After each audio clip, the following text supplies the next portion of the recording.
Arratsaldeon, muy buenas tardes. ¿Qué tal están? Bien, bien hay que decir, ¿verdad?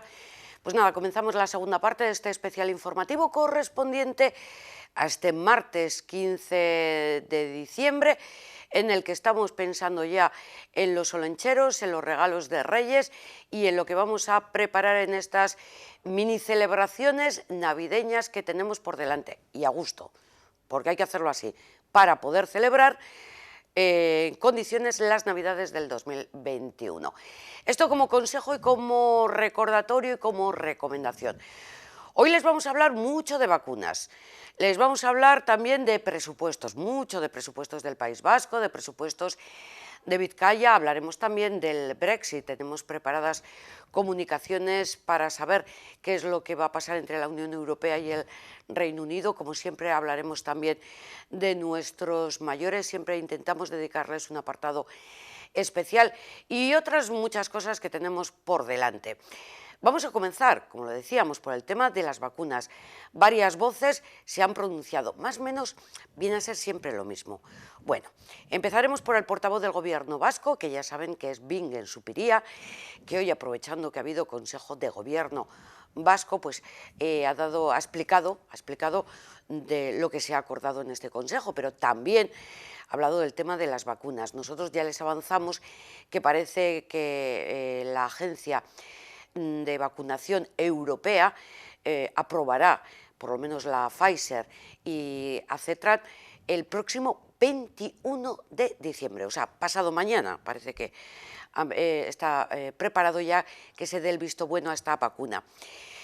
A Euskadi está previsto que lleguen en primera instancia 20.000 vacunas y la logística está preparada, pero atentos, que el que se vacune por primera vez no significa que esté inmunizado, porque para inmunizar la vacuna tiene que ser 2 dosis. Esto también se lo vamos a repetir a lo largo de todos estos días. De momento vamos a escuchar desde el Gobierno vasco cómo se pronunciaban en torno a estas vacunas contra la COVID-19. Bueno, Osakidetza y el Departamento de Salud llevan un tiempo preparándose para hacer frente a este programa de vacunación contra la COVID. Y bueno, eso ha exigido la elaboración y la preparación de una logística de conservación y transporte y también la adquisición de todos los materiales que son necesarios para afrontar una campaña de esa dimensión. De todas formas, en este caso también se están produciendo novedades día a día y eso exige tener la mejor información para tomar decisiones. De momento, creo que toda la Unión Europea está pendiente de que la Agencia Europea de Medicamentos dé el visto bueno a las 2 vacunas que están más adelantadas. Una vez producido esa aprobación o esa aceptación, se tendrá que producir toda una operación logística a nivel de Europa, de la Unión Europea, para que las vacunas lleguen a los diferentes estados y después habrá que proceder a su distribución en el seno de cada uno de ellos. Por lo tanto, estas son informaciones básicas de las que aún no disponemos y de las que estamos pendientes. La última información que ha sido facilitada al Departamento de Salud indica que a lo largo del mes de enero se podrá disponer de vacunas para unas 20.000 personas. Por lo tanto, los planes de vacunación se tendrán que adaptar al número de dosis existentes y también pues, al momento en el que vayan llegando. Más voces hablando del tema de las vacunas. Como no, tenemos a Fernando Simón, vamos a decir correctamente su cargo, coordinador del programa de vigilancia y control del Ministerio de Sanidad. Fernando Simón, hablando también del tema de las vacunas, de la inmunidad del rebaño, y él es el que explica pormenorizadamente que esta inmunidad solo se da cuando recibimos la segunda dosis. La vacuna y su capacidad para reducir la transmisibilidad del virus está ligada a varios factores. El concepto no es difícil, pero es algo más complejo de lo que a veces se quiere poner. El que una persona esté vacunada y no sea transmisor implica que él no puede portar el virus y trasladárselo a otro. En este caso, no tenemos todavía información suficiente para valorarlo, pero se plantea la posibilidad de que una persona pueda tener el virus en la garganta no ponerse enfermo, pero al tener el virus en la garganta poder seguir expulsándolo y por lo tanto tener posibilidades de infectar a otro. Pero esto es diferente a lo que es la inmunidad de rebaño. La inmunidad de rebaño se consigue de varias maneras. Se consigue, por ejemplo, con la vacuna de poliomielitis. Un mecanismo de inmunidad de rebaño es porque la persona sigue, una vez vacunado, echando virus de la vacuna y por lo tanto vacunar a otros de manera indirecta, de alguna forma. Otra forma de la inmunidad de rebaño es conseguir un número suficiente de personas que no se pueden poner enfermas como para que el contacto entre un enfermo y un susceptible sea tan poco probable que no vaya a haber suficiente transmisión y por lo tanto la enfermedad siga decayendo. Esto es lo que conseguiríamos aquí vacunando alrededor del 70%. Si vacunamos alrededor del 70%, quiere decir que estamos vacunando a 2 de cada 3 personas que pueden ponerse enfermas. Inmunizamos a 2 de cada 3 personas, lo que quiere decir que queda solamente uno que se pueda poner enfermo a partir de una persona infectada, porque los otros 2 contactos que habitualmente el número de reproducción, la R famosa, esa de 3, conseguimos reducirla de cada 3 que se pueden infectar, conseguimos reducirla, en realidad es 2,5 a 3, conseguimos reducirla a 1, por lo tanto la enfermedad se queda ahí, si conseguimos reducir un poquito más, se pierde incluso más para abajo. Y las personas que sigan portando el virus o que se puedan infectar y portar el virus, si están vacunadas no se van a poner enfermos y al cabo de un tiempo dejarán de portarlo. Con lo cual, la inmunidad de rebaño se puede conseguir incluso con una vacuna que no reduzca la probabilidad de transmisión del virus de una persona que tiene el virus en la garganta, aunque no se ponga enfermo. Se puede conseguir igual. Lo que quiere decir simplemente es que tenemos que vacunar a suficiente masa de población para que los que no se vacunen, por la razón que sea, ya sean personas que no puedan vacunarse porque no entren dentro de los grupos de vacunación, ya sea porque no les ha tocado todavía vacunarse, ya sea porque por algún motivo hayan decidido no vacunarse, esas personas tienen que ser un número suficientemente pequeño como para que la probabilidad de que se encuentren con una persona infectada que transmita sea bajito.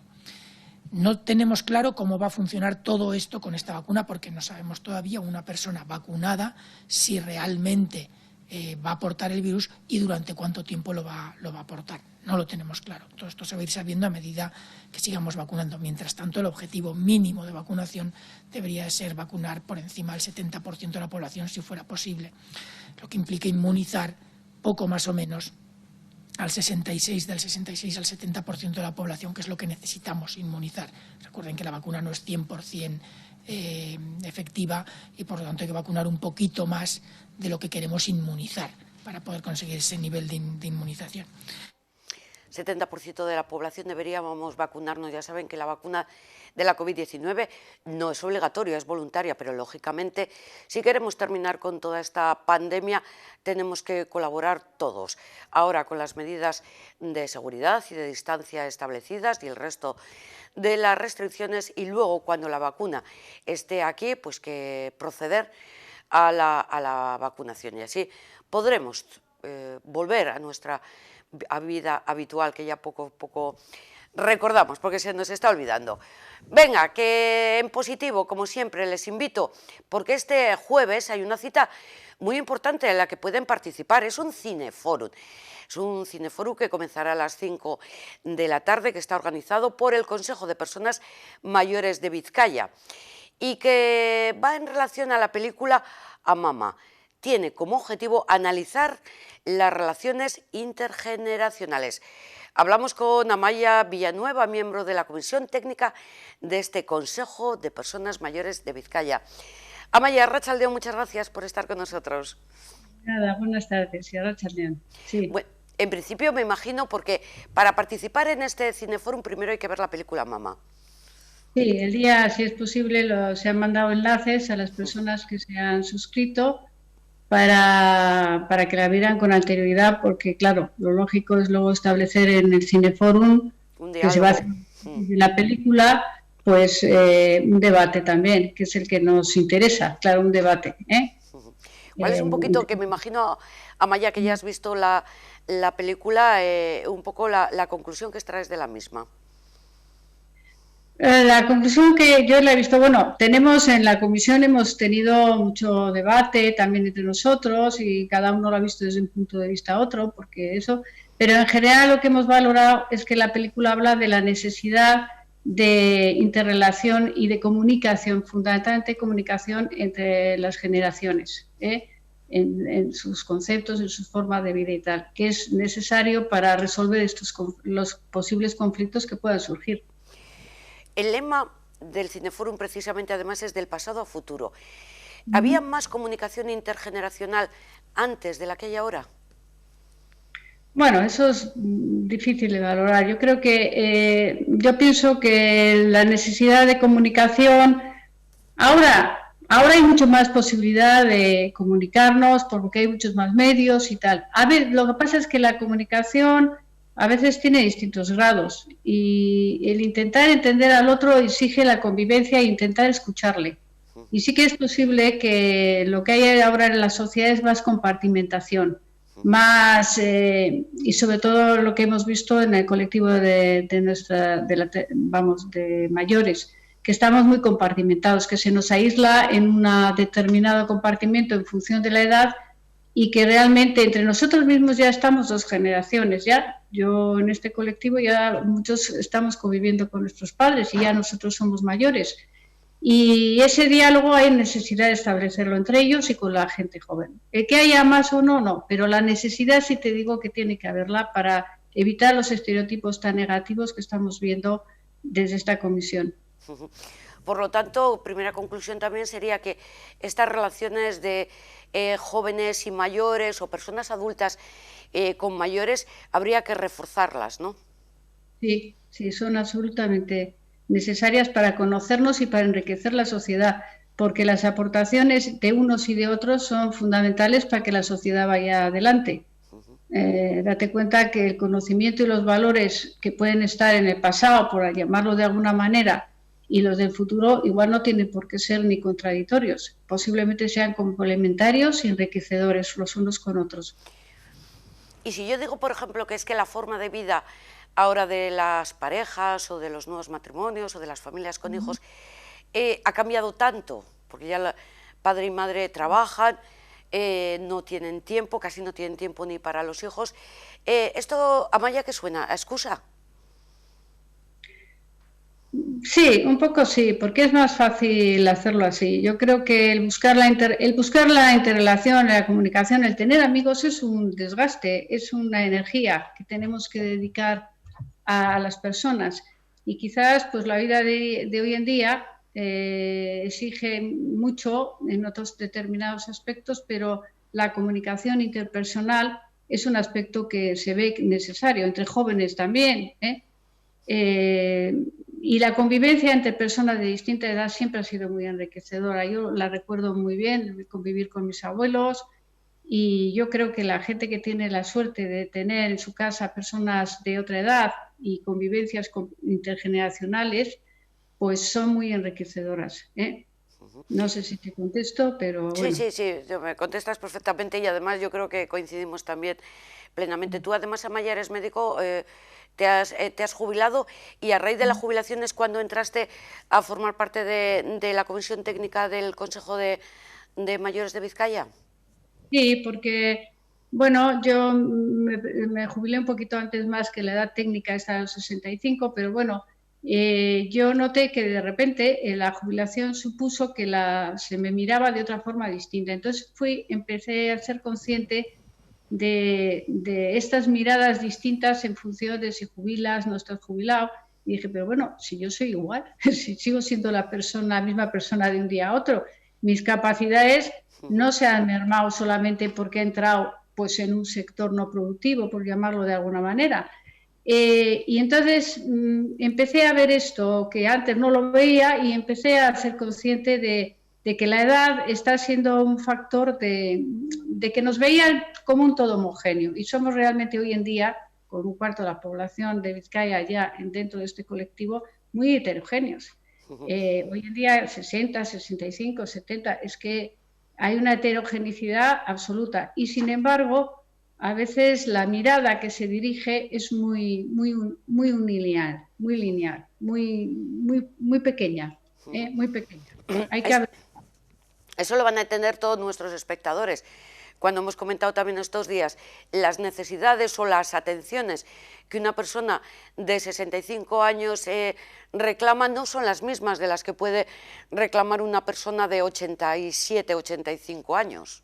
No, lo mismo que un niño de 10 y de 20 no es lo mismo un adolescente. Es que es así, es que no se te puede dirigir solamente, proyectar el foco solamente a una parte muy respetable, pero que nosotros somos mucho más que eso, que hay que abrir las miradas, que hay que abrir, sobre todo porque hay muchas ganas de seguir aprendiendo, la necesidad de seguir aprendiendo, de estar incorporados, de estar vivos. Retirados no quiere decir que nos hemos muerto, vamos, que estamos aquí. Y sí, eso que se ve, pues que siempre, hombre, en los medios de difusión siempre parece que las noticias más negativas, la enfermedad, la deficiencia, la minusvalía, todo eso es más atrayente, pero hay muchas cosas positivas que llaman la atención. No sé, el otro día oí por la radio que decían que si se hiciera un diario únicamente con noticias positivas, en general, pues iba a tener muy poca difusión. En realidad hay que empezar a dar esas imágenes positivas de todo, de los jóvenes, de los niños y de nosotros. Hay que empezar a proyectar también todo lo bueno que se hace en la sociedad, no solo lo malo, porque de lo malo ya tenemos constancia. Sí, que no hace falta que nos lo repitan, ¿verdad? Eso me lo apunto, ¿eh? Que nos animen un poco, sí. Efectivamente. Y ahora que has dicho, ¿cuál es la imagen que se transmite, que transmitimos la televisión, que se transmite en la radio de las personas mayores? Pues en general, hombre, nosotros cuando empezamos el trabajo en esta comisión, que ya lleva unos años, empezamos por ahí, por intentar detectar en la radio, en las noticias de periódicos. De hecho, se hizo un estudio en colaboración con la Universidad de Deusto, y eso, de qué imagen se proyectaba. Y realmente pues era siempre fotos de personas pasivas, con muletas, a ver, que tampoco, que hay películas ahora recientes también, Entonces, era una imagen un poco distorsionada, porque no nos reconocíamos realmente, los que estábamos ahí, no nos reconocíamos en eso, no nos veíamos representados. Y en los medios de comunicación, pues parece que se olvidan un poco de esto. Y un poco nuestra intención era sensibilizar y llamar la atención sobre este tema, sobre la necesidad de reflejarlo todo. No, eso está, claro que está, pero hay que reflejarlo todo. Es que una parte muy importante, y aquí los medios lo tomo un poco como el mea culpa, es que los mayores habría que hacerles más partícipes desde dentro, o sea, no solamente como receptores, sino aprovechar, digamos, esa experiencia y ese conocimiento y esa edad también, ¿por qué no? Sí, hombre, oye, yo cuando entré en la comisión, me sorprendí porque entramos en contacto pues con miembros de esto y de otras asociaciones. Me sorprendí de que desconocemos muchísimo la actividad de las asociaciones y de gente que está trabajando muchísimo. Hay un gran desconocimiento sobre una población que se cree que solo es demandante, sino que aporta muchísimo. Y no solamente lo que se ha visto, puedes ver en la calle, cuidando nietos o ayudando en esta crisis que ha habido a hijos y tal. Es que hay muchísima actividad intelectual, de pensamiento, de afinidad o de querer ayudar, de voluntad de ayudar y de seguir adelante en las personas. Para mí fue una sorpresa y yo entré ahí un poco pues como diciendo, bueno, algo tengo que hacer porque ya que veo esto, pero realmente ha sido muy enriquecedor. Y sí que hay una voluntad de que desde dentro lo hagamos, pero no solamente desde dentro. Ahora la voluntad es que nos tenemos que abrir también a la gente, hablar y hablar con ellos también, porque también ellos nos pueden aportar cosas. El objetivo un poco de la línea esta última de trabajo es ese, el diálogo intergeneracional, mirar por él y trabajarlo.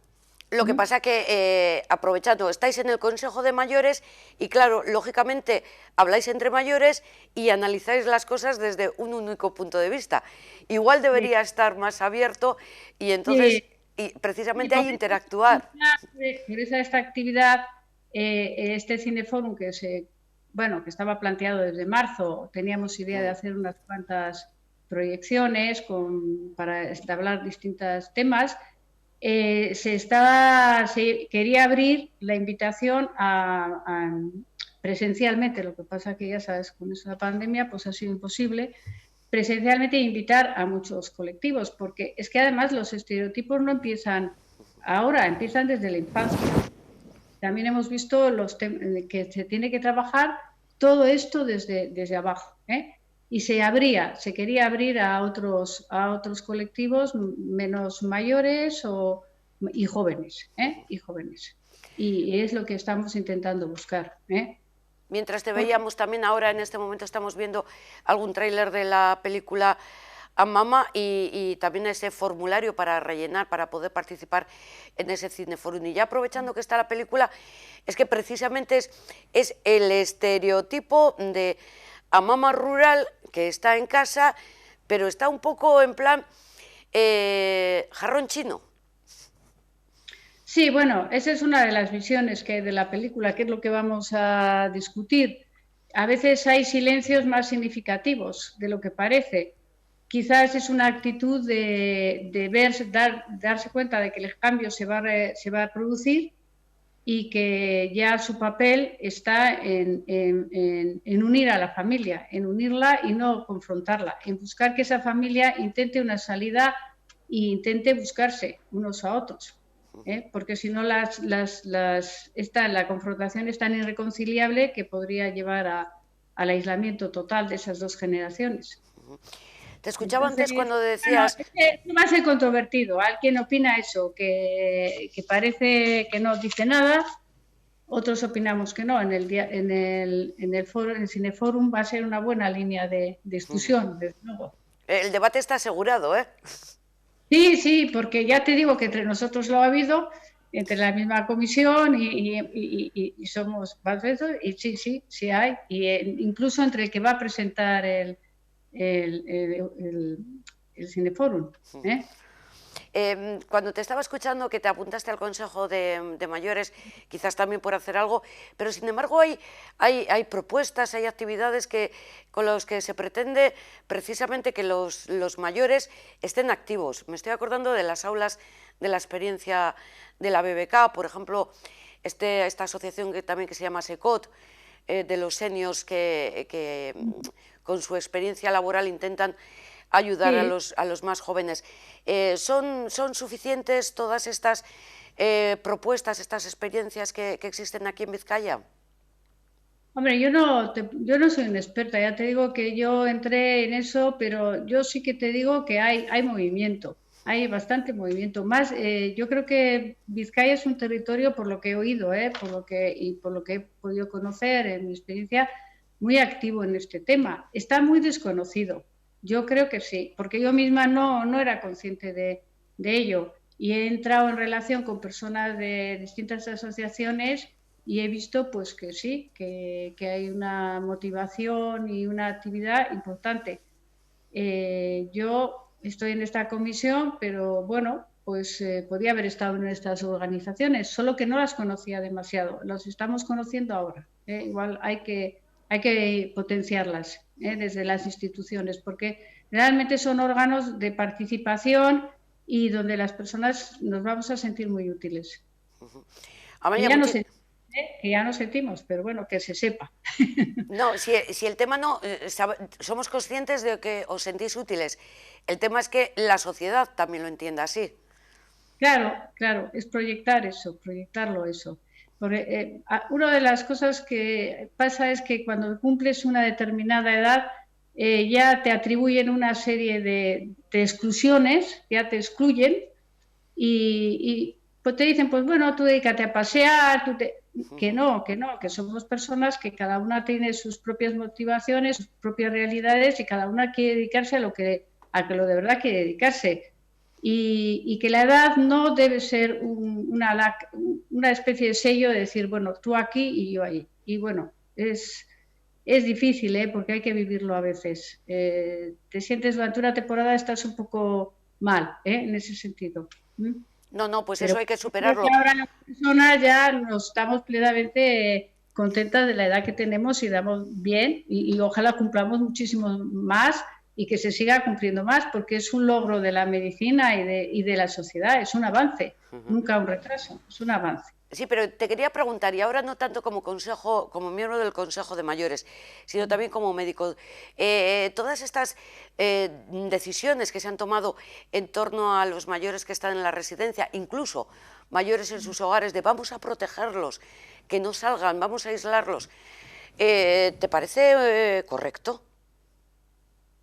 Hombre, yo creo que ahí, bueno, es un tema difícil, ¿eh? Es un tema que me planteas, es difícil.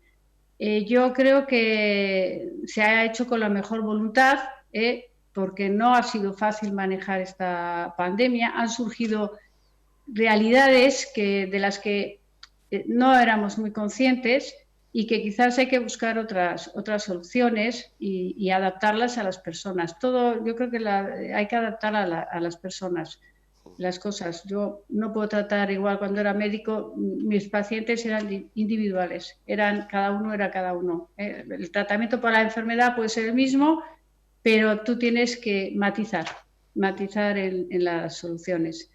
Sí que ha surgido una problemática muy importante que será objeto de análisis en muchos temas sociales. Y el de la edad, pues más, porque el colectivo ha sido más vulnerable a esta pandemia, claro.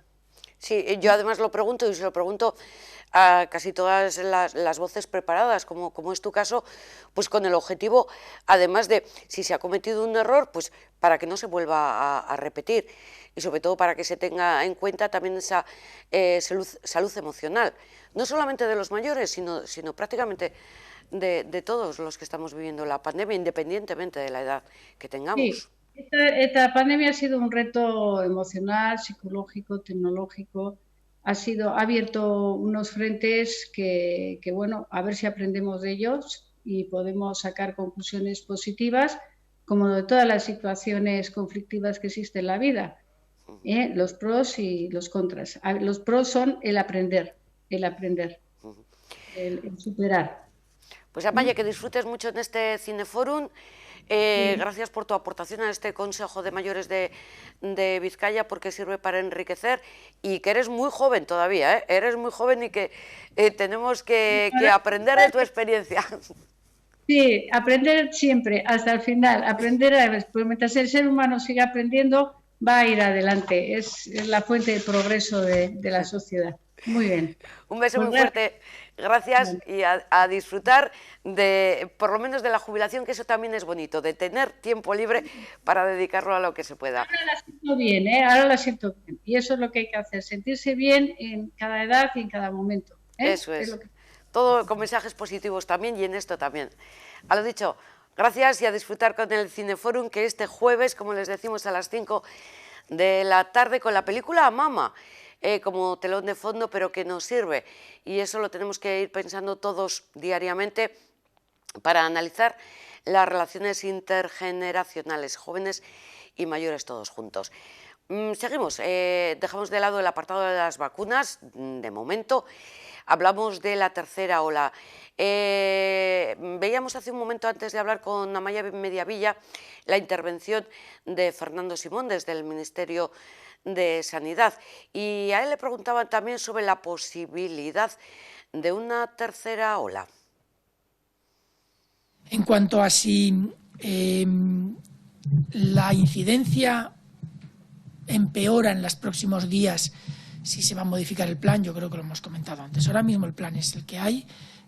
Tenemos que observar con mucho cuidado y día a día la evolución de la epidemia, y a partir de ahí tendremos que plantearnos si es necesario hacer algún cambio en las recomendaciones o en la toma de medidas. En todo caso, yo creo que tenemos que ser conscientes, lo he dicho ya varias veces hoy, la protección personal es clave, el protegernos nosotros y el proteger a los demás de lo que nosotros podamos transportar es clave. Y el que se pueda hacer algo tampoco es obligatorio. Se puede reunir 10 personas, pero si nos reunimos 6, mejor. Se pueden reunir 10 personas, pero si nos reunimos 8, mejor. Uno puede ir a un bar, pero si mantiene las distancias, lleva su mascarilla y se queda en la terraza, mejor que en el interior, mejor también. Es decir, que las cosas se puedan hacer no quiere decir que sean obligatorias. Por lo tanto, vamos a actuar con un poco de raciocinio, no vamos a quitarnos la responsabilidad que tenemos cada uno, pero tampoco vamos a cargar a otros la responsabilidad que nos compete a cada uno de nosotros. Yo creo que puede haber modificaciones en las recomendaciones, puede haber modificaciones en la recomendación de salir o no de las residencias, pero lo cierto es que si se toman las medidas de protección adecuadas, si todos los familiares que vayan a recibir personas que vengan de residencias de mayores las reciben de la manera adecuada, no tiene por qué ser un riesgo excesivo. Y en cuanto a la tercera ola y la vacunación, es lo que comentaba antes. Lo ideal sería entrar en la fase de vacunación con las incidencias menores posibles. Lo comentaba también al principio, nosotros estamos ahora en una situación mucho mejor a la de muchos países de Europa, pero eso nos pone en la situación en la que cuando nosotros estemos en nuestro valle con posibilidades de aumentar la incidencia es cuando empezaremos a vacunar. Yo espero que no la aumentemos y que estemos vacunando con incidencias muy bajas, pero corremos ese riesgo. ¿Cuál es el problema? El problema no es que no se pueda vacunar, el problema es que puede haber personas que se hayan infectado el día antes de vacunarse, se vacunen y unos días después inicien síntomas de la enfermedad y se piensen que la vacuna no funciona, lo cual es completamente falso, porque sabemos que la vacuna produce inmunidad una semana después de la segunda dosis, aunque puede producir inmunidad parcial durante el proceso. Por lo tanto, el objetivo es conseguir mantener las incidencias más bajas posibles, no durante unos días o una semana, sino conseguir mantenerla durante suficiente tiempo como para permitirnos vacunar a un porcentaje importante de la población, sobre todo los grupos de mayor riesgo. Y a partir de ahí ya veremos si observamos o no esa tercera ola. Si no somos conscientes de esta necesidad de mantener la incidencia lo más baja posible, sí que corremos un riesgo de tener una tercera ola, a partir de mediados de enero, después de las festividades navideñas, eso seguro. Yo creo que tenemos que ser todos muy conscientes de ello y no se va a evitar por prohibir entrar o salir a alguien de una residencia o por reducir de 10 a 8 o de 11 a 10 o de 8 a 6 el número de personas que se reúnan. Eso puede ayudar, pero se va a reducir, se va a mantener la incidencia baja si todos vamos manteniendo las medidas claves, que son las que hemos comentado antes. La protección personal, la protección de los demás con nuestro comportamiento y luego que cuando alguien inicie síntomas se autoaísle inmediatamente, hable con atención primaria y con salud pública, se garantice un buen aislamiento de esas personas que inician los síntomas, por leves que sean, mientras se hace el diagnóstico, que ahora mismo es muy rápido con las pruebas, las capacidades de laboratorio que tenemos, y que a los contactos se les ponga cuarentena inmediatamente. Esa es la medida más eficaz. Si todos somos conscientes de eso y lo aplicamos correctamente, yo creo que podremos mantenerlo, pero la posibilidad de una tercera ola está ahí y no podemos negarla. Información pormenorizada a cargo de Fernando Simón. La actualidad está en Europa. La Agencia Europea del Medicamento, a partir del día 21 de este mes de diciembre, podría dar el visto bueno a las primeras vacunas. Pero también la actualidad informativa nos lleva hasta Bruselas porque queremos saber qué es lo que va a pasar con el Brexit. Queremos saber si los fondos de recuperación europeos, una vez superado el veto de Hungría y de Polonia, podrían llegar cuanto antes. De todo ello y de muchas cosas más hablamos con el eurodiputado del Grupo Popular, Javier Zarzalejos. Arratsaldeon, muy buenas tardes y bienvenido a Barakaldo. Muy buenas tardes, encantado de estar con ustedes. Hablaba que la actualidad informativa nos lleva hasta allí por el tema del Brexit. Unas negociaciones largas. Nadie sabe si para el 1 de enero habrá acuerdo Unión Europea-Reino Unido o no. ¿Tiene información privilegiada Javier Zarzalejos? Pues no, y yo creo que pocos la tienen. La verdad es que esto está siendo una especie de montaña rusa de sensaciones ambientales. Pasamos de un cierto optimismo a finales de la semana pasada a un mayor pesimismo, y lo cierto es que a medida que pasan las horas pues no podemos más que ser pesimistas sobre la posibilidad de que encontremos un acuerdo y de que ese acuerdo pueda ser votado por el Parlamento y antes del día 1 y por tanto entrar en vigor antes del día 31 de diciembre a las 12, que es cuando se produciría, digamos, la desconexión del Reino Unido con las consecuencias que eso tiene. De modo que en Bruselas tenemos noticias buenas, el desbloqueo de los fondos y del presupuesto comunitario, y noticias pues todavía menos buenas, que esperemos que se transformen en buenas noticias con el asunto del Brexit y cuál será el estatuto final de nuestra relación con el Reino Unido. Por continuar un poco con las malas, ¿España será uno de los países más perjudicados si se llega a un Brexit duro? España es uno de los países que vamos a estar perjudicados todos. En términos globales es evidente que quien más tiene que perder en esta especie de pulso un tanto absurdo que el Reino Unido se empeña en mantener con la Unión Europea es el propio Reino Unido. Se calcula que su Producto Interior Bruto puede caer hasta un 3% por efecto de un Brexit sin acuerdo, y por otra parte hay que tener en cuenta que el 47% de las exportaciones británicas vienen a la Unión Europea. Pero es verdad que España es el que se va a ver más afectado, ya veremos hasta qué punto perjudicado, pero inicialmente más afectado por el turismo, por el hecho de que sin duda Gran Bretaña es un cliente importante y por la importante relación humana que tenemos británicos y españoles. ¿El principal escollo ahora que está en el tema de la pesca? El principal escollo en este momento son dos temas. Uno, el tema de la pesca, que tiene una importancia económica en términos globales relativa, sí que tiene mucho impacto en determinadas comunidades. Y después lo que en jerga comunitaria se llama el level playing field, es decir, asegurar que después del Brexit las compañías británicas se van a seguir sometiendo a los mismos estándares medioambientales, fiscales, sociales que existen para las compañías europeas, de modo que tanto británicos como europeos podamos seguir compitiendo en un marco de igualdad. Pero para que haya una negociación tiene que haber, digamos, buena voluntad para alcanzar un acuerdo entre las dos partes. Si una de las partes, que es un poco la imagen que aquí estamos recibiendo, que es la de Boris Johnson, tirando de la cuerda, en un momento determinado o cedes o se rompe. ¿En cuál de las partes estamos ahora? Pues vamos a ver, aquí yo creo que, como usted bien dice, y creo que sitúa bien el problema, aquí es que mientras que la Unión Europea está buscando un acuerdo comercial que dé satisfacción a los problemas que plantea, en fin, un divorcio como el que se ha producido, en el caso del gobierno británico presidido por el señor Johnson, lo que se está haciendo es una gran bandera política de este acuerdo. Entonces se está planteando como una cuestión de soberanía, cuestiones que son simplemente asuntos que deberían resolverse en una mesa de negociación, como por otra parte la Unión Europea tiene resueltos con otros países.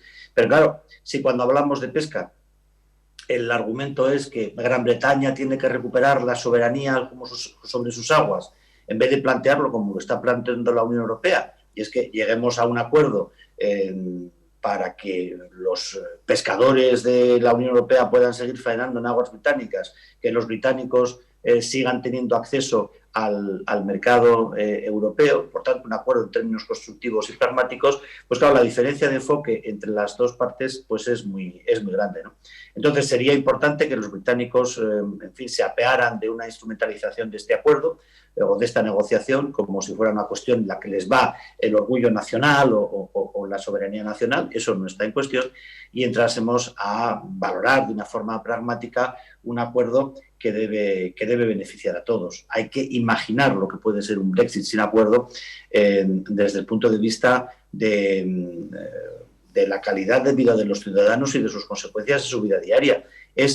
Lo comentaba con un compañero antes de iniciar la entrevista, un compañero del Parlamento, es realmente absurdo, es impensable, habría sido inimaginable que a estas alturas del siglo XXI a los británicos se les esté diciendo que hagan acopio de medicamentos, que hagan acopio de provisiones, que tengan, en fin, previsto que a lo mejor no tienen verduras para comer, en los próximos días. Es decir, que esto esté ocurriendo en un país como el Reino Unido en 2020 es una cosa verdaderamente insólita, inimaginable, lo cual da idea de hasta qué punto se puede llegar a determinados absurdos en posiciones extremas cuando están guiadas por este absurdo nacionalismo inglés como el que está aplicando el gobierno británico en su negociación con la Unión Europea.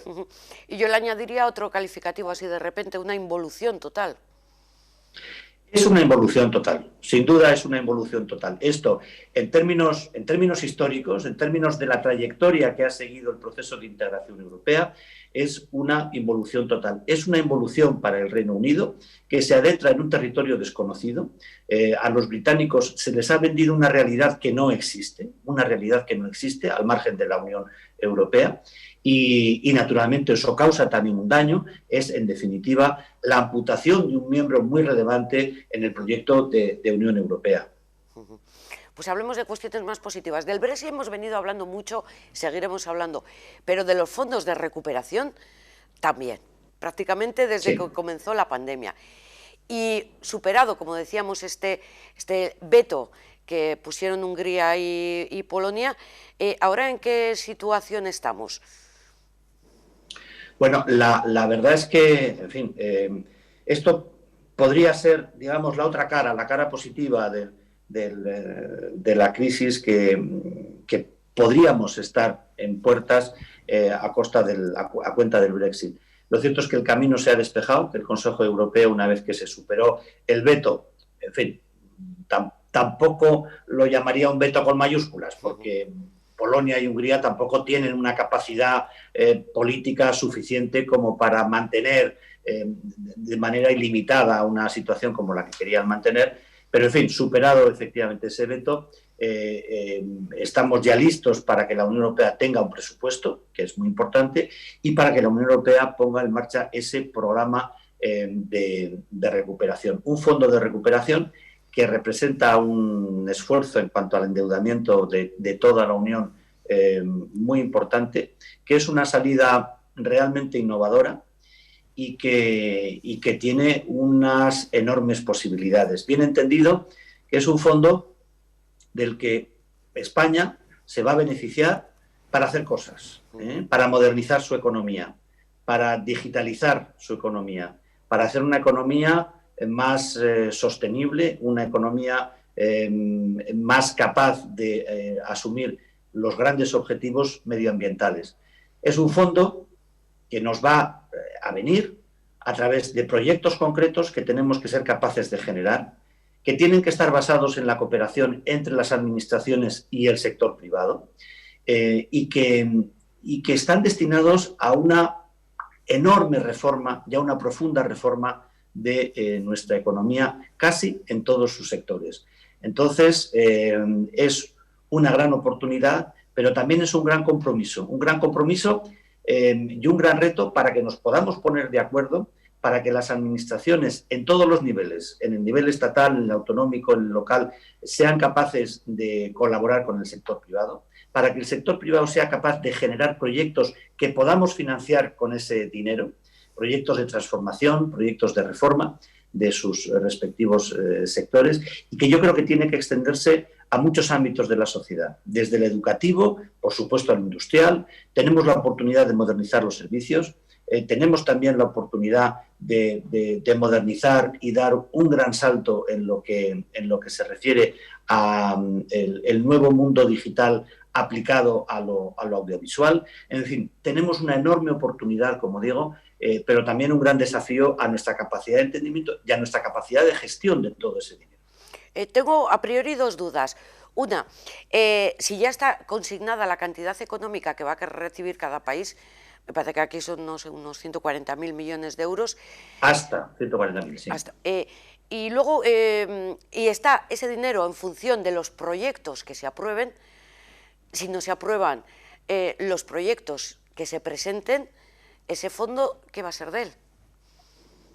Bueno, es un fondo que está constituido por deuda. La Unión Europea va al mercado, a los mercados financieros, y como la Unión Europea tiene una gran solvencia, es decir, nadie duda de que una deuda que contraiga la Unión Europea la va a pagar, porque además lo garantiza el presupuesto. La Unión Europea irá asumiendo endeudamiento a medida que ese dinero se vaya empleando. De la misma manera que no van a venir de la noche a la mañana, el 1 de junio, 140.000 millones. Eso no tendría ningún sentido, ¿no? Lo vamos a ir haciendo. La Unión Europea tiene que aprobar unos determinados reglamentos de cómo se va a distribuir. Habrá una parte de esos programas o de esa financiación, una parte ya está previsto que se adelante antes de la aprobación definitiva de los proyectos. Es decir, yo creo que en conjunto la gestión puede ser una gestión, desde el punto de vista de lo que está haciendo en este momento la Unión Europea, una gestión muy eficaz de ese dinero, ¿no? Y, por supuesto, también una gestión muy vigilante. En este momento, en la Unión Europea, en fin, hay una enorme preocupación, y digo preocupación en el buen sentido de la palabra. Hay una enorme vigilancia para que el dinero llegue donde tiene que llegar, y llegue de una manera eficaz. Por eso es tan importante que seamos muy exigentes en la definición de nuestros proyectos, en decirle a la Unión Europea: queremos gastar tanto dinero en esto que se ajusta a lo que todos los países han decidido que tienen que ser los objetivos a conseguir con estos fondos. ¿Y quién va a decidir sobre la aprobación o no de estos proyectos? ¿Un comité técnico, político? Será muy importante la valoración técnica que se haga de los proyectos. No nos engañemos. Yo creo que hay dos cosas que van a ser muy importantes. La calidad de los proyectos, que tiene que ser una calidad técnica y que encajen bien dentro de lo que son los objetivos. Y después, nuestra propia capacidad para hacer las reformas económicas que se nos están pidiendo. Es decir, para hacer una economía cuyo mercado de trabajo no sea tan dual, no exista esta especie de abismo entre la temporalidad y aquellos trabajadores que tienen un contrato fijo, que garanticemos la sostenibilidad de las pensiones, y de esto se está hablando estos días, es decir, y que busquemos un mercado interno más integrado. Es decir, lo que no tiene sentido es que a veces dentro del propio territorio español, en nuestros intercambios comerciales internos entre una comunidad u otra, podamos tener más obstáculos que el que se encuentra cuando una empresa vasca o una empresa murciana tiene que mandar productos y hacer circular sus productos por el resto de Europa, ¿no? En esas tres áreas, que es donde en este momento la Unión Europea nos pide que actuemos, pues tendremos que actuar. No podemos hablar de fecha, ¿no?, para recibir el dinero.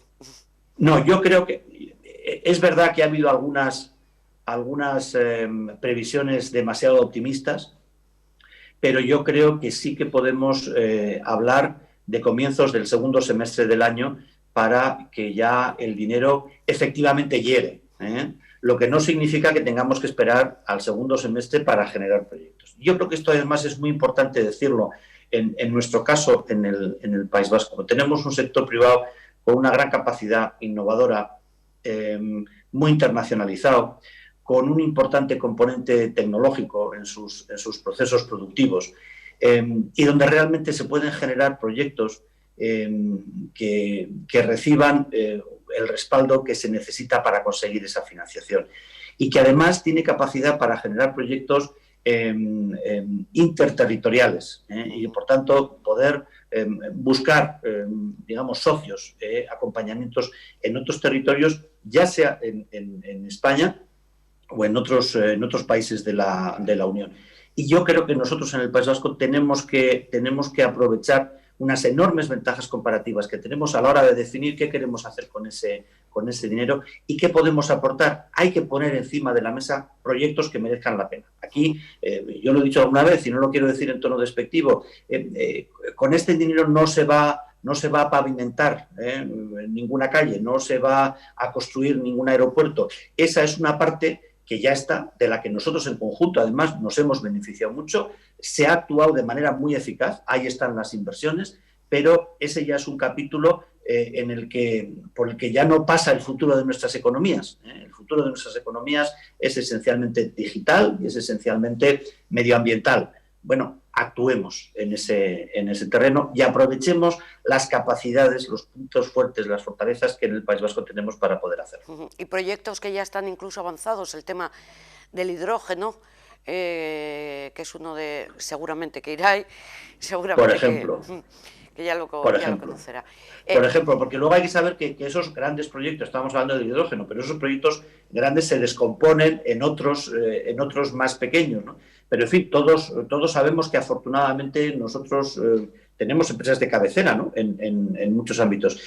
Y no solamente por lo que sea bueno para la economía vasca, que sin duda lo será, sino porque también es bueno que nosotros podamos desempeñar un cierto papel de liderazgo, un cierto papel tractor sobre esos sectores en los que el País Vasco puede reafirmar su liderazgo industrial con una verdadera proyección de futuro. Estamos convencidos que esos tendrán un buen fin, pero no hay fecha concreta para los fondos europeos. Y para el tema de las vacunas, avanzábamos nosotros aquí en el programa que el 21 de diciembre la Agencia Europea del Medicamento podría dar el visto bueno a las 2 primeras vacunas. Europa, además, ha comprado las vacunas en bloque para cada uno de sus países. Está ya toda la estrategia perfilada y ya para poner en marcha el plan de vacunación. Yo creo que lo que corresponde a la Unión Europea, creo que, para ser sinceros, yo creo que Europa tuvo una primera reacción ante la pandemia, digamos, desordenada, en el que cada país actuó de manera unilateral. Algunos retuvieron suministros sanitarios, unos cerraron fronteras, otros no cerraron fronteras. Creo que hubo una mala salida, una mala respuesta inicial a la pandemia, ¿no? Que luego todo eso es verdad que se recondujo y que la respuesta luego ha ido mucho mejor. Y yo creo que ha sido una buena respuesta, especialmente en lo que se refiere a la vacuna. Yo creo que, sinceramente, no sé si será el día 21 o el día 28 o el día 4 de enero como se está especulando. A mí me parece que lo que fundamentalmente plantea la vacuna es, de momento, un gran desafío logístico, un gran desafío logístico. Estamos hablando de la vacuna y decimos, ahí nos vacunaremos, bien, pero la operación logística de vacunación es un verdadero desafío para nuestra capacidad de coordinación, nuestra capacidad de colaboración, y ahí la Unión Europea va a tener poco que decir. Javier Zarzalejos, muchísimas gracias por estar con nosotros y dependemos... Gracias a ustedes. Dependemos en nuestras decisiones, iba a decir, no, de sus decisiones para luego aplicar aquí todas las medidas. O sea, que esto ya no es una isla, esto es un conjunto. No es una isla, no lo he sido nunca. Yo estoy encantado de estar aquí y en fin, y en cuanto pueda ser de utilidad para aclarar las cosas que se están haciendo, para explicar las cosas que se están haciendo en Bruselas, algo que tenemos que esforzarnos por hacer para que se sepa y para que se entiendan, pues aquí nos tienen. Así que muchas gracias. Muchas gracias y tomo la palabra, una nueva invitación, porque la Unión Europea, el Consejo Europeo, el Parlamento Europeo siguen siendo actualidad y lo tendrán que seguir siendo porque, como decíamos, muchas de las decisiones que allí se tomen serán de obligado cumplimiento aquí. Una pequeñísima pausa para la publicidad y volvemos con más información.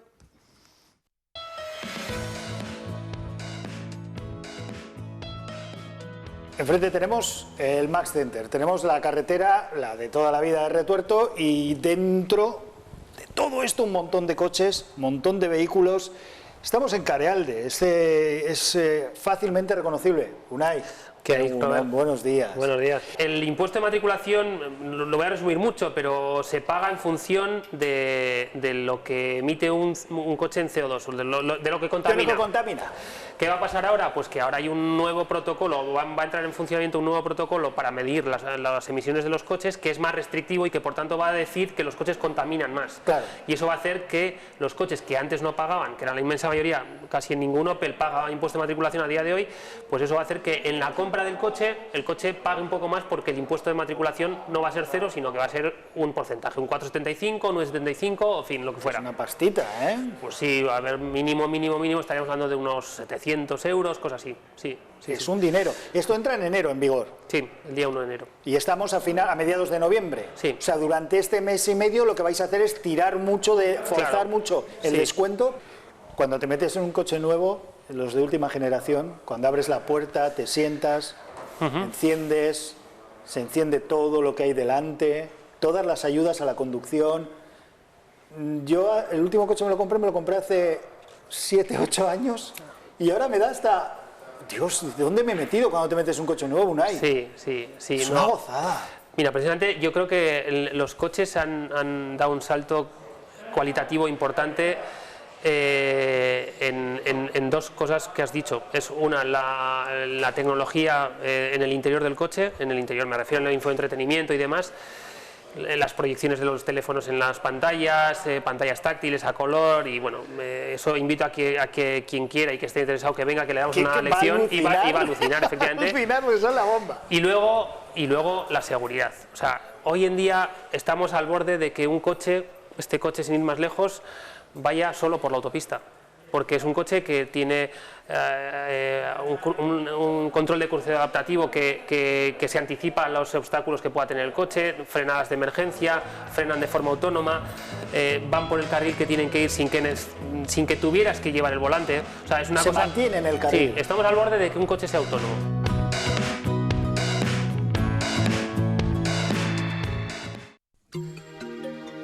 En Sofás y Muebles Baracaldo no solo somos especialistas en fabricar sus muebles a medida, también lo somos en hacer de su hogar ese lugar cálido y confortable que desea, con una amplia exposición en mueble clásico y tradicional en líneas más modernas y funcionales para todos los espacios y rincones, porque en Sofás y Muebles Baracaldo hemos convertido el amueblar su hogar en todo un arte. Sofás y Muebles Baracaldo, soluciones a su medida. Porque incluso manteniendo la distancia de seguridad del pequeño comercio es lo más cercano, consume en tu comercio local. Consume en tu comercio local. Vizcaya Bonodenda te lo pone fácil. Ahora 15 euros son 30. Xavier García Ramsden.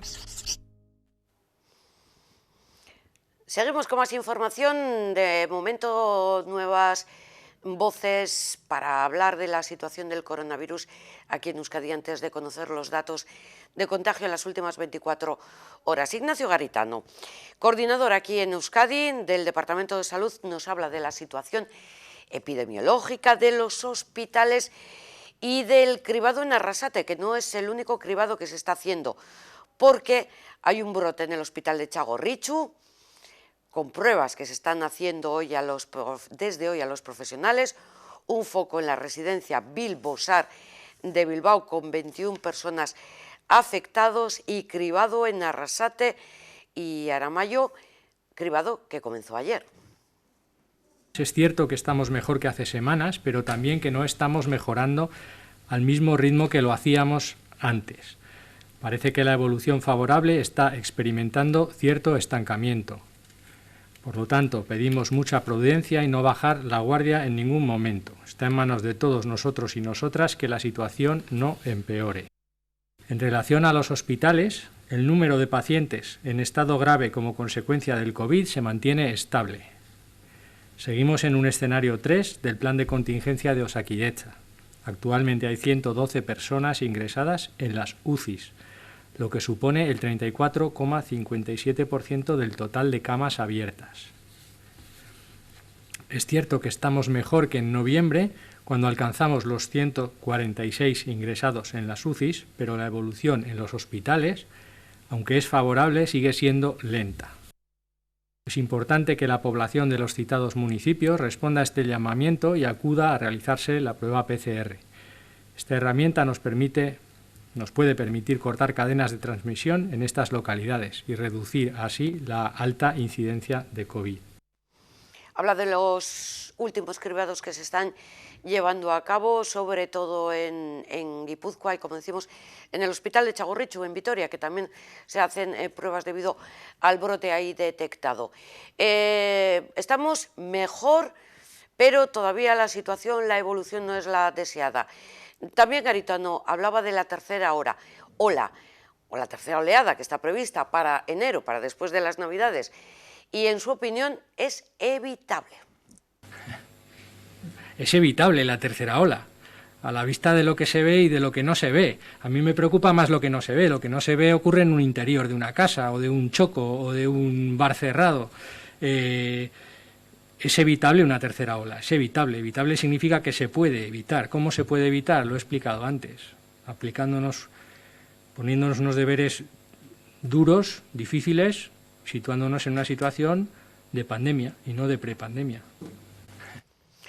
Bueno, pues esta es la situación. Ahora es el momento de conocer los datos de contagios últimas 24 horas. Hoy estamos en miércoles, entonces las pruebas o los datos corresponden a ayer lunes. Se hicieron 8.853 test diagnósticos, de los que 423 fueron positivos. Se registra en Euskadi la menor tasa de positivos de coronavirus desde octubre. Se sitúa en el 4,8%. En Vizcaya sigue en zona roja, es decir, con más de 500 casos por 100.000 habitantes, Arrigorriaga. Pero vamos primero a conocer por territorios. 95 en Álava, 176 en Vizcaya y 147 en Guipúzcoa. En el día de ayer, 38 personas ingresaron en los hospitales por COVID en planta, y en las UCIs hay actualmente 101 personas con COVID. Hay una relevante, destacan mejoría en la presión asistencial, y este lunes había un total de 456 personas ingresadas. En total, estamos hablando datos ya más amplios. Desde finales de octubre, las unidades de cuidados intensivos no se encontraba con un número menor de pacientes COVID en Euskadi como el de la actualidad. Vamos ahora también a conocer cómo se encuentran nuestros municipios. Ahí tienen nuestras localidades y las que todavía permanecen en número rojo. Citaba Arrigorriaga, me faltaba citar Ermua.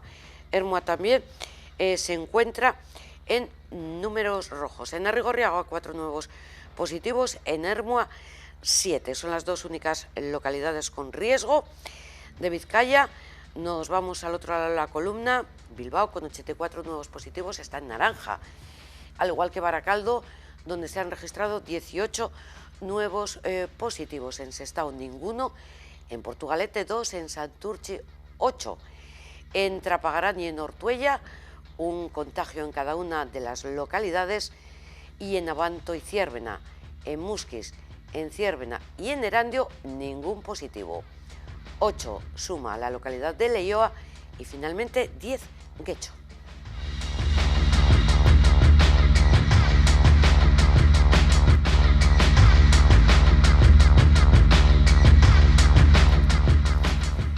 Bueno, los datos son buenos. Escuchamos a los técnicos, a los expertos, a los profesionales en la materia, que dice vamos bien, pero tampoco hay que relajarse, que en cualquier momento podría saltar la alarma. Como ya les contamos, la reunión del LABI estudiará o mirará las medidas que están implantadas el próximo 11 de enero, cuando pase la Navidad. Pero ojo, que esto no significa que las medidas no se puedan alterar, que haya unas mayores restricciones en función de la evolución de la pandemia, y así lo ha reconocido Bingen Zupiria, el portavoz del Gobierno vasco. Es terriblemente difícil hacer una valoración de cada momento, ¿no? Porque como estamos comprobando todos, los datos cambian de día a día y las tendencias también. Entonces hace falta un poco de perspectiva para poder tener una visión más general, más amplia, y poder pronunciarse al respecto, ¿no? Los datos que hoy hemos conocido de alguna manera matizan los comentarios que hemos hecho los días anteriores. La tasa de positividad se ha reducido, el número de ingresos y de personas que permanecen en las UCIs también, el número de reproducción, sin embargo, pues se sitúa por encima del 1, hace falta tener una perspectiva más amplia para poder tener una opinión. En cualquier caso, no se nos debería olvidar algo en lo que estamos insistiendo siempre que tenemos oportunidad. No deberíamos olvidar que estamos en un estado de emergencia sanitaria, que estamos en un estado de alarma y que estamos en una situación de toque de queda, lo cual creo que indica con claridad la valoración que hacemos sobre el momento que estamos viviendo. En cualquier caso, el llamamiento que hacemos es a tener conciencia de que estamos en una situación muy delicada y de que no debemos bajar la guardia. Estamos observando que por parte de todos y todas existen unas ganas enormes por vivir con normalidad, pero debemos insistir en que en estos momentos esto no es posible. En esta situación debemos tener claros cuáles son los objetivos principales. El principal es que debemos evitar contagiar a los demás y debemos evitar cada uno y cada una de nosotras que nos transmitan la enfermedad.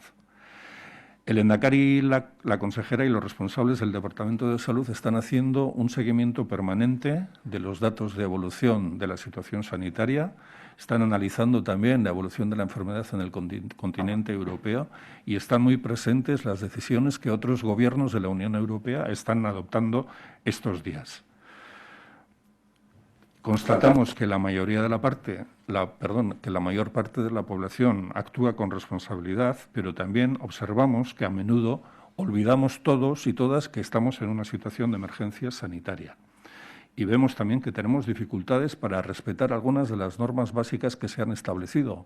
Algunas son prohibiciones, otras son restricciones y otras sugerencias, pero está costando en algunos casos responder a todas, ¿no?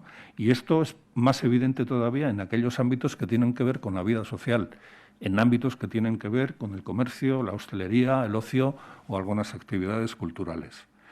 Entonces, estamos viviendo y viendo situaciones que pueden ser comportamientos en la vida social. Tenemos que intentar evitar que los contagios crezcan y tenemos que cuidar de nuestra salud, pero sobre todo de las personas mayores y de las personas más vulnerables y de su salud. Y también les he hablado antes de los objetivos principales que tenemos de mantenimiento de la actividad económica, de poder finalizar el curso escolar en todo el sistema educativo de forma presencial y de forma segura. Cuando el Lehendakari compareció, después de la última reunión del ABI, efectivamente habló de un horizonte del 11 de enero, ¿no?, para proceder a la revisión general de las decisiones que se habían adoptado, pero también dijo que iba a haber reuniones permanentes de la Comisión Técnica del ABI, que se iban a analizar día a día los datos de la situación y que si hiciera falta en cualquier momento se adoptarían las medidas que fueran necesarias adoptar. Efectivamente, eso fue lo que dijo el Lehendakari, así que no nos relajemos porque hay que seguir con esta tendencia a la baja de los contagios. Y veían junto a Bingen, subiría al consejero de Hacienda, Pedro Azpiazu. ¿Por qué? Porque el Consejo de Gobierno de hoy ha aprobado los presupuestos del País Vasco para el año 2021. Así, en las grandes cifras dicen que son 12.400 millones de euros, 770 millones más que el año pasado. Pedro Azpiazu lo define, y ya lo definió así cuando presentó el borrador de los presupuestos, de unos presupuestos sin recortes y lejos de la austeridad, basados en tres claves: el fuerte crecimiento en salud y en educación, los 542 millones de euros para el apartado COVID, esto es para poner en marcha medidas que palíen los efectos de esta pandemia, y en tercer lugar, el mayor incremento de la inversión pública. Le escuchamos. Hoy el Consejo de Gobierno ha aprobado el proyecto de presupuestos generales de la Comunidad Autónoma de Euskadi para el ejercicio 2021, que asciende a 12.442 millones de euros, con un incremento del presupuesto operativo, que es el presupuesto del año 2020. Si consideramos el conjunto del presupuesto, tanto operaciones financieras como no financieras, el presupuesto global crece en 668 millones, lo que supone un incremento del 5,7%. Es, por lo tanto, un presupuesto ambicioso, el más potente con el que se ha contado desde el Gobierno, que permite encarar el año con fuerza, con la fuerza suficiente para hacer frente a la crisis económica y sanitaria generada antes de profundizar en cada departamento. Primero, hay un fuerte crecimiento en salud y educación. Se incrementa 236,6 millones en salud y 169 millones en educación. Segundo, hay un programa COVID dentro del presupuesto por importe de 542 millones de euros distribuido entre los distintos departamentos para hacer frente a la pandemia. Y tercero, mayor inversión pública. La inversión pública, crecimiento de 47 millones hasta alcanzar los 535,8. Por ello, nuestra estrategia de gasto público va a apostar por el despliegue de políticas con mayor capacidad de apalancamiento y con mayor efecto multiplicador sobre el conjunto de la economía a corto y medio plazo. Buscamos estimular la economía vasca para su recuperación y afrontar los retos que como país existían antes de la pandemia y los nuevos que tenemos por delante. En septiembre estableció un déficit, como saben, del 2,2% para el 21, que unido a las aportaciones garantiza unos ingresos suficientes para elaborar un presupuesto sólido. Como más adelante explicaré, el endeudamiento se ha incrementado considerablemente en este presupuesto. Todo lo que hemos podido. Todo ello sin contar con la adicionalidad de los ingresos que previsiblemente llegarán del mecanismo de recuperación y resiliencia del Fondo Next Generation posible. Tengamos en cuenta que el 100% de lo que llegue a Euskadi tendrá impacto en nuestros sectores económicos y sociales, en nuestros pueblos y ciudades.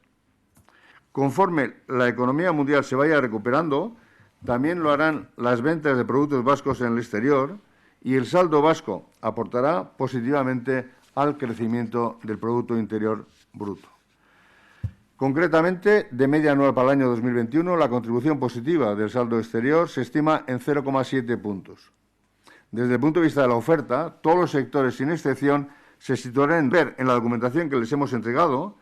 Las aportaciones de las diputaciones presentan un descenso cercano a los 854 millones de euros respecto al presupuesto de 2020, con un total de 9.619 millones en 2021. Suponen el 77% del presupuesto global. Hemos cubierto esta caída incrementando el endeudamiento, dada la opción, como les decía, de poder plantear un déficit del 2,2% de los 84 millones de euros. Por su parte, la deuda pública del 21 no será superior al 16,9% sobre el PIB. Analizando la evolución del conjunto de las inversiones, se da un 6,4% de aumento de la inversión pública, sin contabilizar la I vasca ni la variante sur ferroviaria, cuya ejecución de los créditos de gestión de la nueva red ferroviaria vasca se cifra en 63 millones de euros en el año 2021. Exclusión social, conciliación, programas de estímulo para los sectores como cultura o turismo, o 6,5 millones para complementar los ERTES. Además, se ha reservado una partida de 140 millones para imprevistos que puedan generarse por motivo del COVID a lo largo del ejercicio. Continuaremos durante todos estos días hablando de los presupuestos del País Vasco para el próximo año 2021, porque el proceso todavía tiene que continuar su trámite. El Consejo de Gobierno, formado por el Partido Nacionalista Vasco y el Partido Socialista, lo ha aprobado, pero ahora tiene que pasar por el debate en el Pleno, en el Parlamento Vasco. Lógicamente tienen mayoría suficiente como para que no haya ningún problema y quede aprobado como tal. Lo que les digo, pues conoceremos los departamentos que tienen una mayor consignación económica. Lógicamente el de salud es el que más dinero se lleva, pero bueno, el consejero también ha hablado del tema de la subida salarial del personal público, que sube un 0,9% y así aparece recogido en este presupuesto, y también de la renta de garantía de ingresos, que en este caso sí sube el 1,8%. La subida que contempla salarial para el conjunto de personas que trabajan en la Administración es del 0,9% y la renta de garantía de ingresos, la subida que va a experimentar será del 1,8%, una cifra similar a la que va a experimentar las prestaciones no contributivas o el ingreso mínimo vital.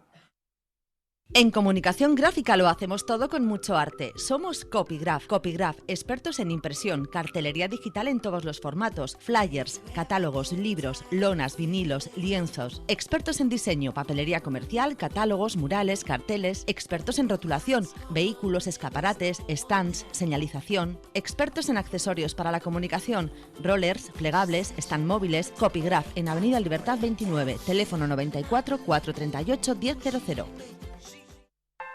En Teringel Belleza llevamos más de 40 años preocupándonos por tu imagen.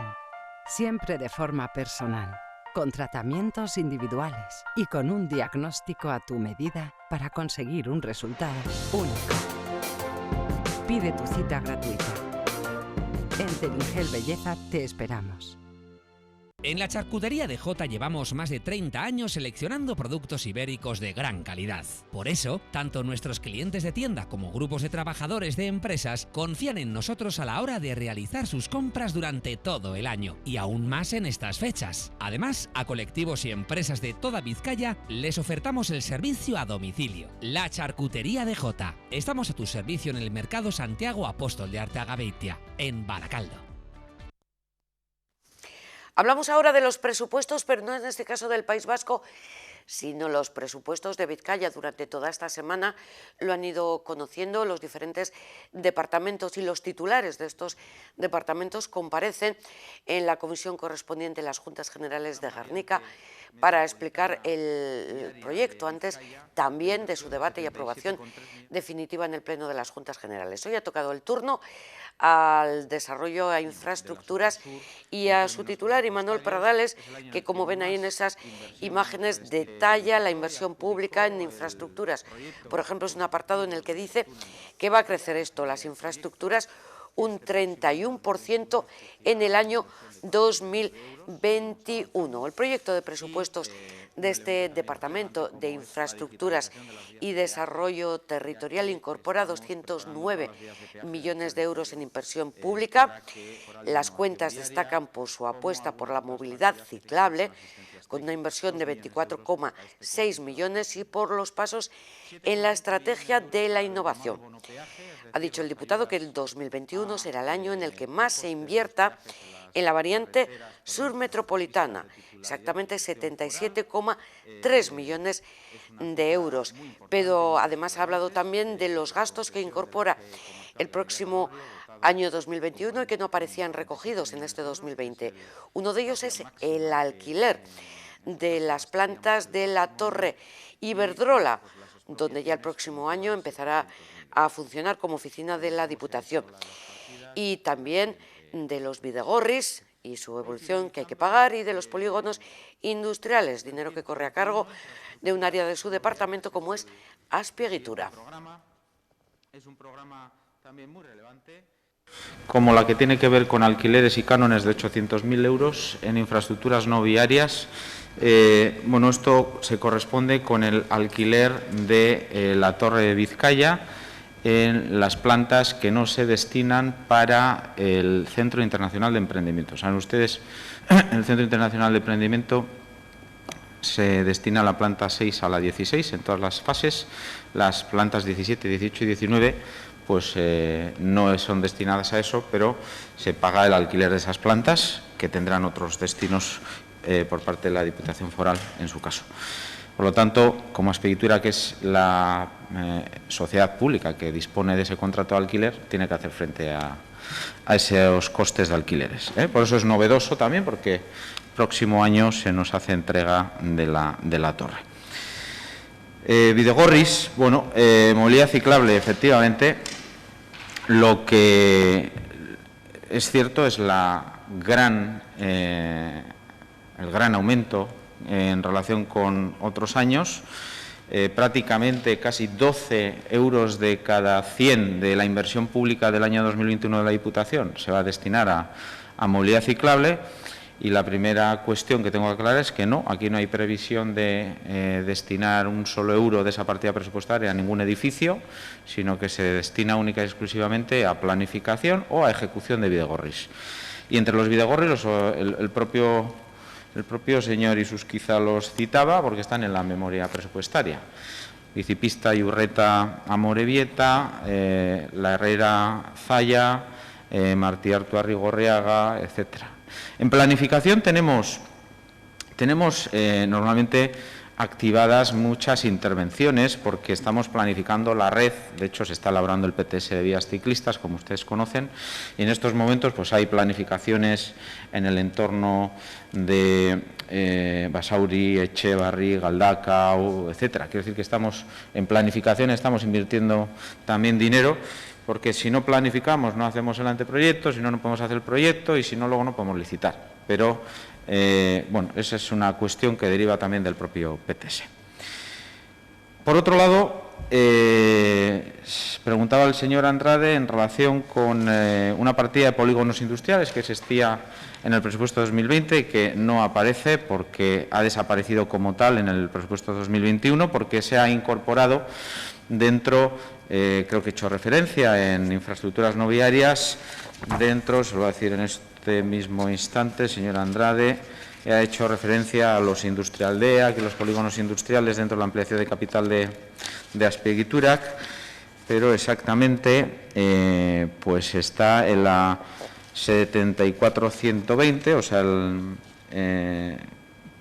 2010-0021, pues está en la 74.120, que tiene un importe de 750.000 euros y ahí está subsumidos esos 120.000 euros del pasado año. De hecho los aumentamos, no 750.000, porque además de polígonos industriales también hay una cuestión que afecta ahí a la sociedad pública de suelo, Sestao Bai, pero con eso creo que le respondo. Sí, hemos hecho un esfuerzo importante en términos de PIG para ir incorporando al conjunto de los programas del departamento desde el punto de vista de la perspectiva de género, y les recuerdo que nosotros lo que hacemos sobre todo son obras e inversiones y es complicado a veces, pero aún así hemos hecho el esfuerzo y se han incorporado. ¿Por qué hay que aumentar el presupuesto público de inversión? Pues mire, porque en un momento en el que hay una crisis económica de caballo y en donde la inversión privada ha desaparecido del mapa, pues si no actuamos de manera contracíclica y la administración pública no asume ese rol, que por cierto lo está reclamando el conjunto de los organismos internacionales y también el Gobierno español en los presupuestos expansivos que ha presentado, donde su grupo político participa, pues mire, nosotros hacemos lo mismo. Lo que pasa es que lo hacemos en Vizcaya y lo hacemos desde el Departamento de Infraestructuras y Desarrollo Territorial, aumentar un 31% en la inversión pública de cara al año 21. Porque tenemos que actuar de manera contracíclica y porque lo público hay que reivindicarlo también en términos de inversión. Y porque invertir es generar empleo, tal y como intentaba explicar en las conclusiones.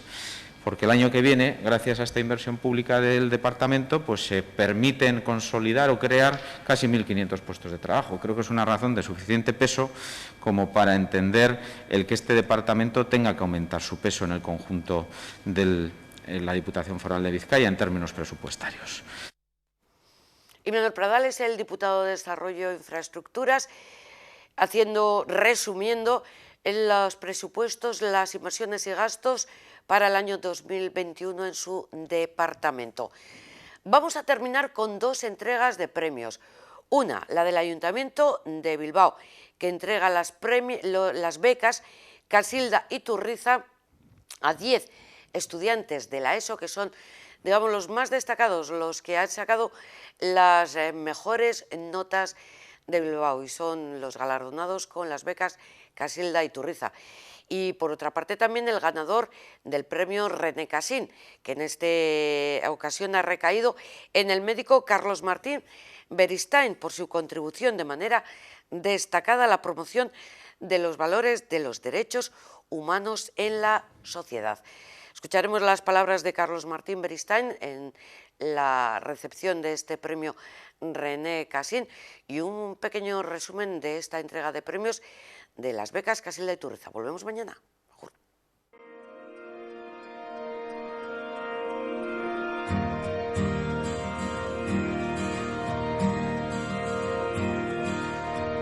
Begiratu atzean Hortzi mugak suta gure begie zeruta begiratu maitea amildegi ertza biziak dira ametxe ez bilatu gauean izarrura zure begitan piztu da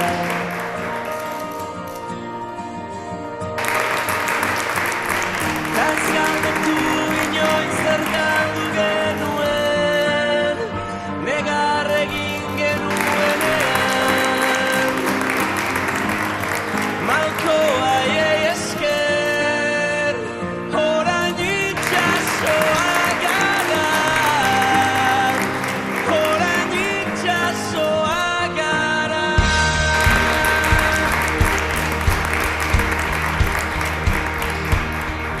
orain hemen gaudela bide burutzean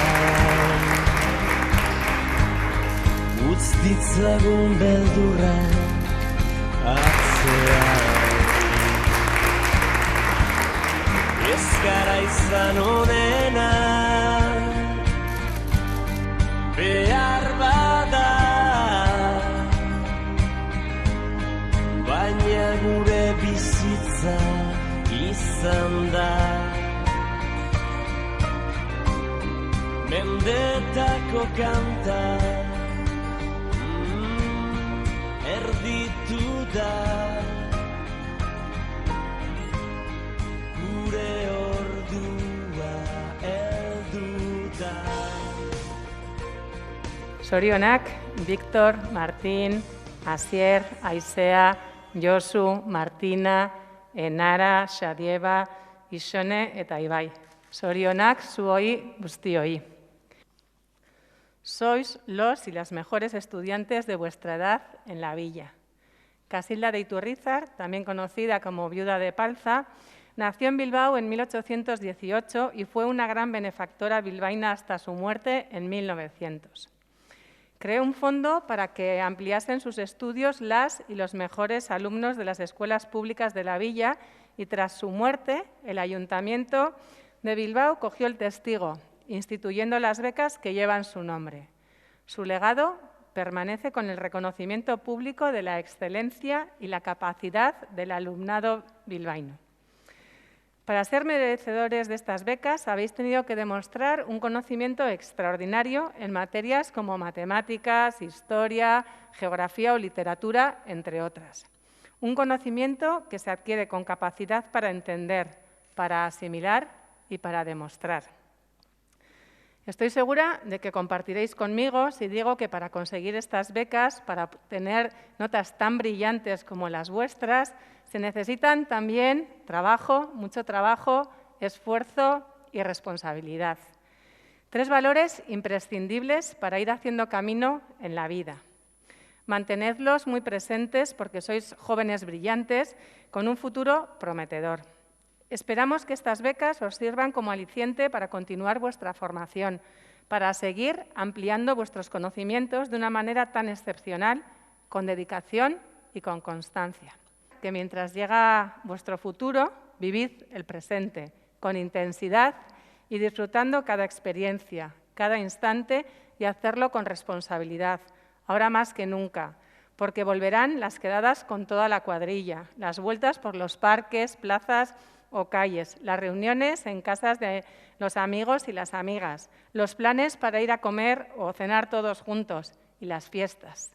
Todo volverá y si todos y todas ponemos de nuestra parte, más pronto que tarde. Eta amaitzeko, eskerrik asko eta ostera be, zorionak benetan zuen kalifikazio bikainengatik. Eta aurrera jarraitu dezazuela.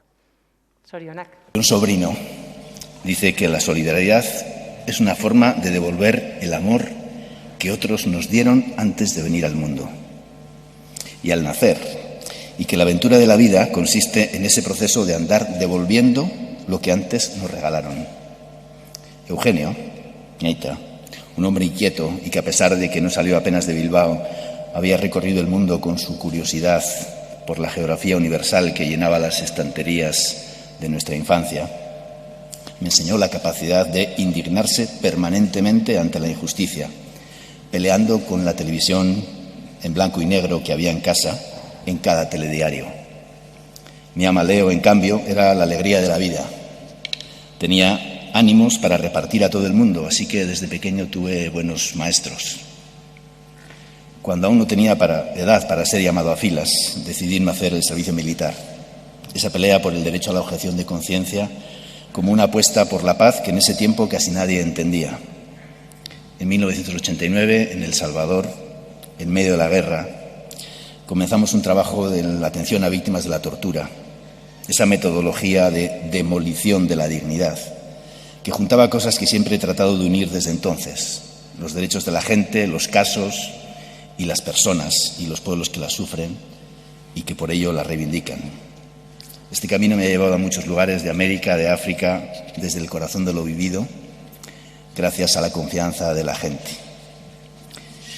Acompañando a las mujeres de Mamá Maquín en el refugio mexicano, en un taller sobre los derechos humanos, pensé que iban a salir más frustradas, porque una cosa son las declaraciones y otra cosa es la realidad. Pero eso animó a las mujeres a organizarse, porque como ellas decían, ahora sabemos que tenemos derechos. Y ese no es un conocimiento ingenuo, sino una conciencia de la dignidad, una revalorización de la propia autoestima colectiva de las mujeres, aún en un contexto que las niega. Los derechos humanos no son una declaración, están escritos por miles y miles y más miles de rostros y gentes que son expulsados de sus propias vidas. ¿Qué hubiera sido yo si hubiera nacido en alguna de esas guerras, en medio de la exclusión y la miseria?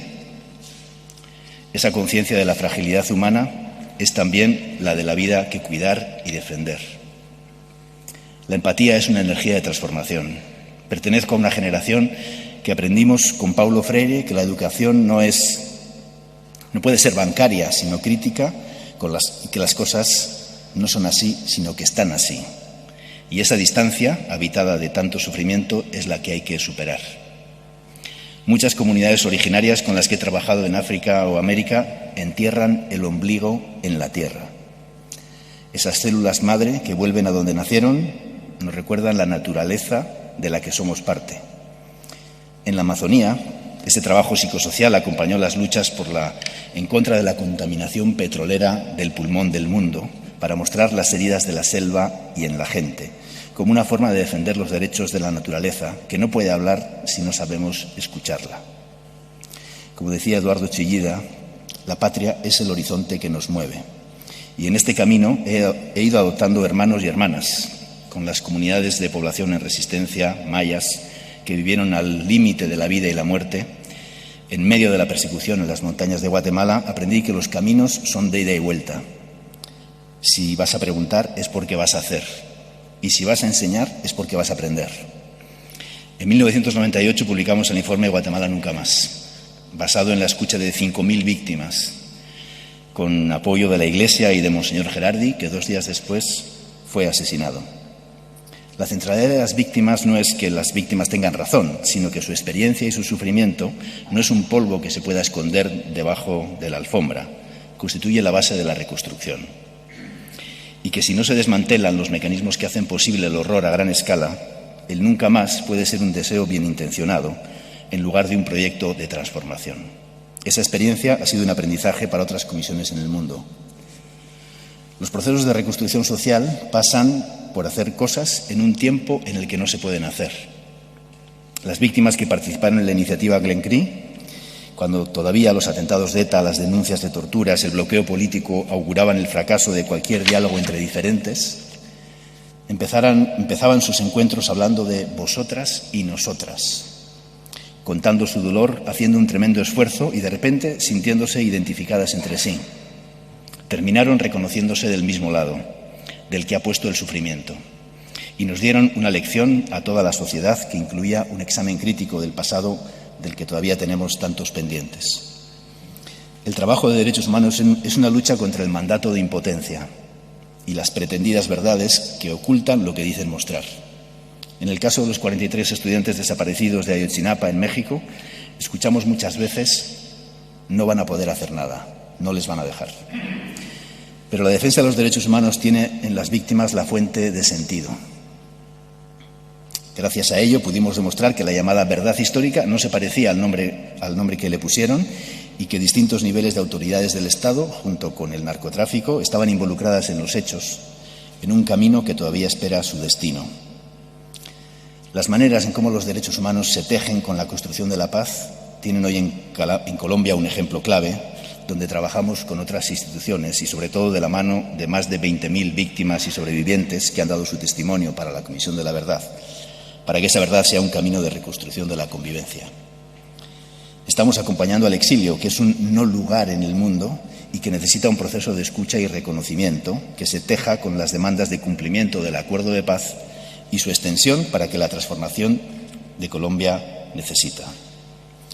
En el Sáhara Occidental comenzamos ese trabajo de escucha a las víctimas para visibilizar lo que ni siquiera existía.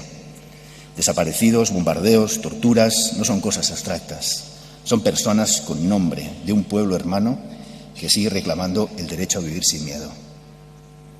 La peor receta para un conflicto es aplicarle la desesperación y el olvido.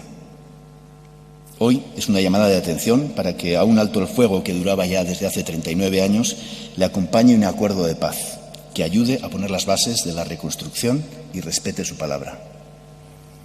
Aprendimos a unir el trabajo de derechos humanos a la atención psicosocial, no como una forma de consuelo para dejar las cosas como están, sino desde una psicología para la transformación de las condiciones que generan sufrimiento social y fortalecimiento de las redes de apoyo. Hoy en día casi nada se parece al nombre que tiene, y recuperar el lenguaje en el que el reconocerse es parte de la conciencia de lo que hay que cambiar. Las personas desaparecidas no pueden ser olvidadas en la cuneta de la historia. La estigmatización del que piensa diferente, del migrante o del refugiado como sospechoso o terrorista, no solo conlleva la criminalización de los humildes, sino que destruye también las bases de la democracia. En este camino adopté también una segunda machu en Colombia, Fabiola Lalinde, que fue la primera mujer que encontró los restos de su hijo desaparecido, Luis Fernando, mientras también era perseguida. A su lucha la llamó Operación Sirirí, que es un pequeño pájaro que persigue al gavilán gritando hasta que suelta sus crías.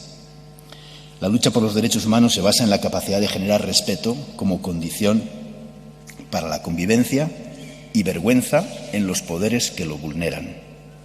Vivimos en tiempos en que está a punto de perderse una antigua esperanza de la humanidad, que recuperó la Declaración Universal de los Derechos Humanos. La esperanza que señala el poeta John Berger de que para mucha gente el solo hecho de darle nombre a lo intolerable constituye en sí mismo una esperanza, ya que frente a lo intolerable resulta inevitable la acción. Urte hauetan, guztietan, proiektu eta asmoak aurrera eramaten lagundu didaten pertsonek eta nik lagundu ditudanak, denok, itxaropena dugu izpide.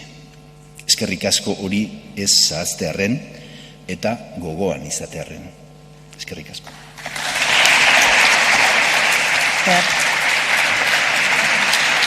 Eskerrik asko, Carlos. Eta orain mesedez